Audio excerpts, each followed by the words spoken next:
অনিয়মকে পাত্তা না দিয়ে সকল সিন্ডিকেটকে বৃদ্ধাঙ্গুলি দেখিয়ে একেবারে লিওনেল স্ক্যালোনিকে অনুসরণ করে চলেছেন বাংলাদেশ দলের বস থমাস ডুলি। বুক চিতিয়ে সিন্ডিকেটের চোখে চোখ রেখে কথা বলছেন। কোনো সমালোচনাকে পাত্তা না দিয়ে স্ক্যালোনির আর্জেন্টিনার আদলে বাংলাদেশকে ঢেলে সাজানোর স্পষ্ট বার্তা দিয়ে রাখলেন লাল সবুজের ফুটবলের বস।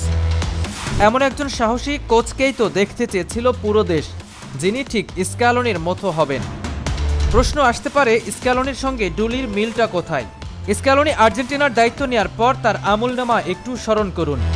তিনি 2021 কোপা আমেরিকার পর ইউরোপের দলগুলোর বিপক্ষে খুব একটা ম্যাচই খেলতেন না। বিশেষ করে 2022 কাতার বিশ্বকাপ জয়ের পর 2024 কোপা আমেরিকা পর্যন্ত সবসময় র্যাঙ্কিংয়ে পিছিয়ে থাকা দলগুলোর বিপক্ষে খেলেছেন।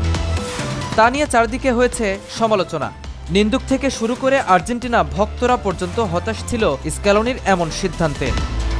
কিন্তু স্ক্যালোনি এসব সমালোচনাকে পাত্তাই দিতেন না, নিজে স্বাধীনভাবে সিদ্ধান্ত নিতেন।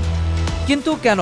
উত্তরটা সহজ। স্ক্যালোনি মূল টুর্নামেন্টে নামার আগে বড় দলগুলোর বিপক্ষে খেলে নিজের ট্যাকটিক্স এক্সপোজ করতে চাইতেন না, বরং ছোট দলগুলোর বিপক্ষে খেলে দলকে আত্মবিশ্বাসী করে তুলতেন।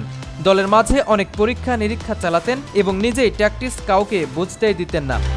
ফলাফল 2024 কোপা আমেরিকায় স্ক্যালোনি এবং আত্মবিশ্বাসী আর্জেন্টিনা কিন্তু ঠিকই শিরোপা ঘরে তুলেছিল। বাংলাদেশ বস ডুলিও স্ক্যালোনির পথেই হাঁটছেন।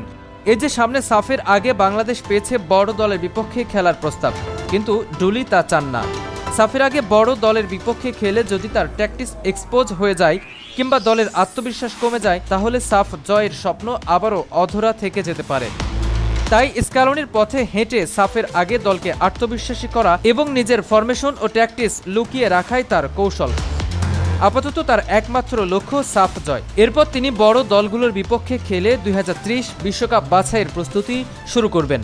একেবারে যেন মাস্টারমাইন্ড স্ক্যালোনির পথে হাঁটছেন থমাস ডুলি।